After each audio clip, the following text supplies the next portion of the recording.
So hey WhatsApp people, I hope all are doing well. So आप सभी का welcome है स्टडी विद गोयल सर के साथ। तो आज हम लोग जो है हिमाचल प्रदेश की सीरीज को शुरू कर रहे हैं, जिसके अंदर हम हिस्ट्री के पार्ट को सबसे पहले ख़त्म करेंगे। तो सबसे पहले आज का हमारा जो पहला चैप्टर नंबर 1 है, उसका नाम है हिमाचल प्रदेश के इतिहास के स्रोत। मतलब हिमाचल प्रदेश में जो हिस्ट्री है उसके हम सोर्सेज देखेंगे कि हमारी मतलब ऐसे कौन कौन से सोर्स से हिमाचल प्रदेश के बारे में एक प्रॉपर एक्सप्लेनेशन मिलती है। तो शुरू करते बिना ज़्यादा टाइम वेस्ट ना करते हुए सबसे पहले देखो क्या लिखा हुआ है। लाइन आपने देखो, लाइन बाय लाइन आपने चीज़ें देखनी है, अपनी बुक भी साथ में रखनी है। और इस बुक का नाम है आकाश पब्लिकेशन। तो शुरू करते हैं। हिमाचल प्रदेश के इतिहास की प्राचीन काल के सिक्कों,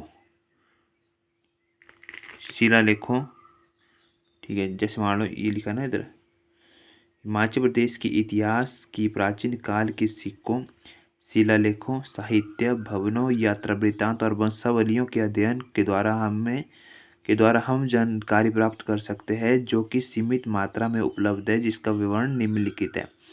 ये क्या बोल रहा है कि जो हिमाचल प्रदेश का इतिहास था वो प्राचीन काल में हमें किन किन चीज़ों का पता लगा है। आज की जो हमारे मेन टॉपिक रहेंगे वो सिक्कों से हमें हिमाचल प्रदेश का पता लगा। शिलालेख मतलब इनको इंस्क्रिप्शन या पेट्रोग्राफ्स बोलते हैं, मतलब जो दीवार पे एक डिज़ाइन बना होता है। साहित्य लिटरेचर जिसमें ग्रंथ वगैरह आते हैं, आपके पुराण वगैरह। भवन भवन आपकी बिल्डिंग्स एक मतलब सुपर स्ट्रक्चर होते हैं बड़े बड़े, जैसे किला वगैरह है आपके, कांगड़ा किला। यात्रा वृत्तांत का मतलब ट्रैवलॉग का मतलब होता है कि बाहर से कोई यात्री आया था, जैसे फॉर एग्जांपल मूल क्राफ्ट, हार्ट कोट, ठीक है। इसका बाद वंशावली, इसको हम जीनोलॉजी बोलते हैं। के अध्ययन इनके इन जितने भी मैंने अभी बताया, सिक्के, शिलालेख, साहित्य, भवन, यात्रा वृत्तांत, वंशावली, इनके बारे में मास स्टडी करेंगे, ठीक है। और देखो इनसे हमें तो मतलब ऐसा नहीं कि हब में मिली हुई है हम चीज़ें, सिक्के वगैरह, एक हमें लिमिट चीज़ों में मिलती है, सीमित मात्रा में लिखा है ना इधर, तो हमें लिमिट में मिले हुए हैं। और इसके हम प्रॉपर एक एक्सप्लेनेशन करेंगे आज। सबसे पहले हम साहित्य के बारे में पढ़ेंगे। साहित्य क्या होता है? पुराण। देखो पुराण हमारे कौन कौन से? विष्णु पुराण, मार्कंडेय पुराण, स्कंद पुराण के इस क्षेत्र में निवासियों को लेकर मिलता है। ये जो 3 पुराण थे, विष्णु पुराण, मार्कंडेय पुराण, स्कंद पुराण, इसमें जो हमें मतलब हमारे जो हिमाचल के निवासी इनके बारे में पता लगता था। देखो जो जो इंपॉर्टेंट होगा मैं उसके बारे में बताता रहूँगा। रामायण, रामायण किसने लिखी है? हिंदी में, अवधि में। वाल्मीकि ने। महाभारत किसने लिखी है? वेद व्यास ने। ऋग्वेद में हिमालय में निवास करने वाली जनजातियों का विवरण मिलता है। देखो ऋग्वेद को काफ़ी बहुत से ऋषियों ने लिखा हुआ है, ठीक है। और ऋग्वेद हमारे ग्रंथ है। इसके बाद जो इम्पोर्टेंट है, अष्टध्यायी किसने? पाणिनि की अष्टध्यायी, मतलब पाणिनि ने जो लिखी थी वो अष्टध्यायी, ये आता है एग्जाम में। वृत्त संहिता, कालिदास के रघुवंश, रघुवंश की कालिदास, विशाखादत्त की मुद्रा राक्षस, ये इम्पोर्टेंट जितने मैंने हाईलाइट किए हुए। कलहन की राजस्थान रंगनी। अब कलहन की राजस्थान रंगनी में क्या है?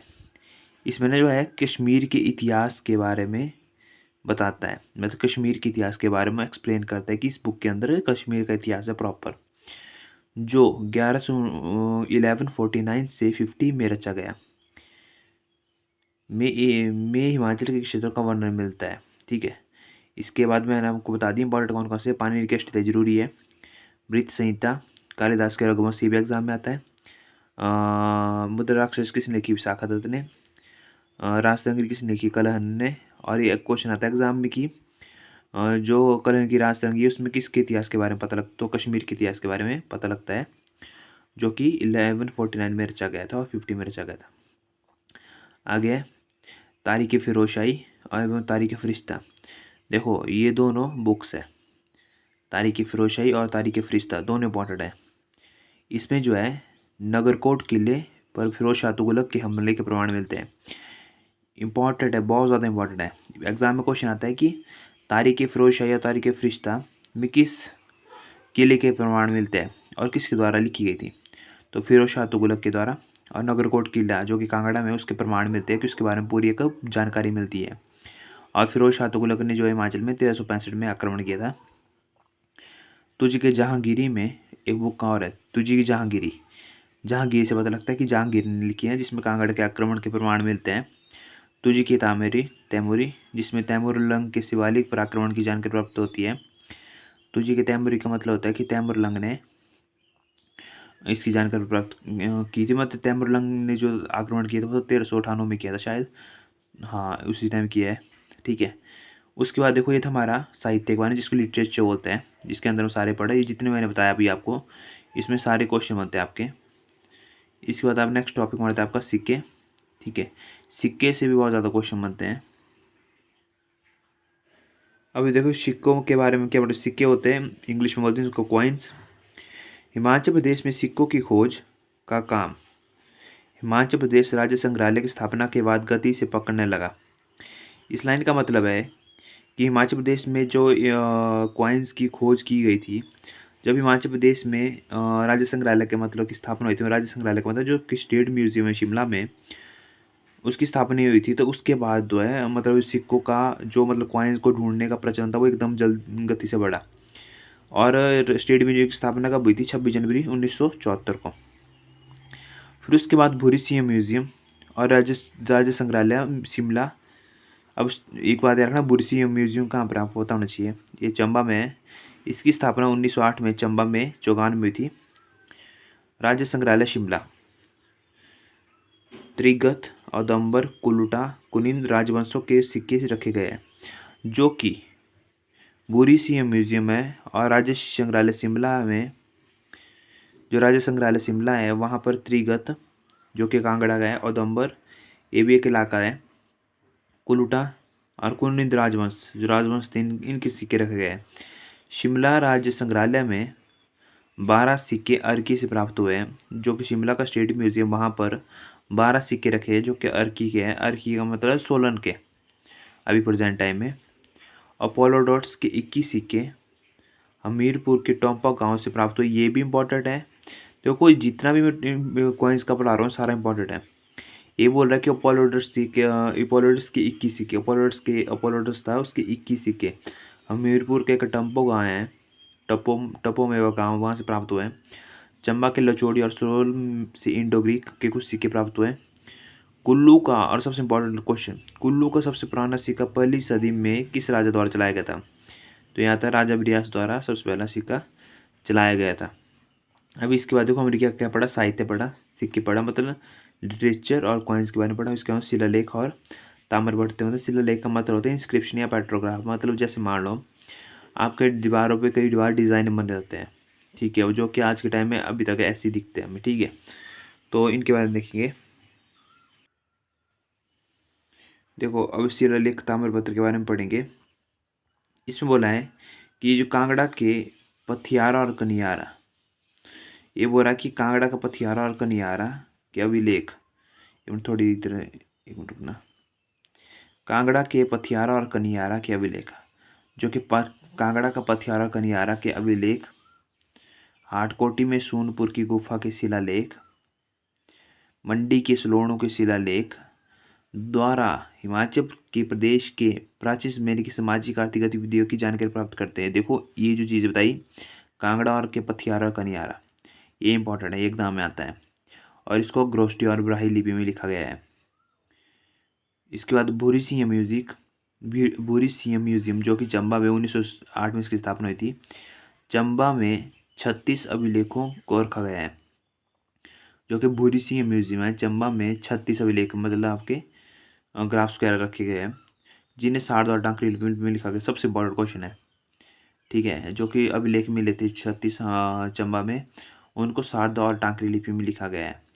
कुल्लू के सलारो अभिलेखों से गुप्त काल की जानकारी प्राप्त होती है, जो कि कुल्लू के सुलारो अभिलेख है उनसे जो है गुप्त काल की जानकारी प्राप्त होती है हमें। टोंस और यमुना नदी के संगम पर स्थित जोनसार बाबर क्षेत्र में अशोक का शिलालेख है। निरमंड में 7वीं शताब्दी का महासामंत समुद्रसेन का ताम्रपत्र है। निरमंड कहाँ पर है आपका? कुल्लू में, ठीक है। 7वीं शताब्दी का महासामंत समुद्रसेन का ताम्रपत्र है। देख लो इतनी चीज़ें हमारे हिमाचल में मिली हुई हिस्ट्री हमारी इंडिया को एक प्रॉपर एक्सप्लेन कर सकती है। भवन, नेक्स्ट है भवन।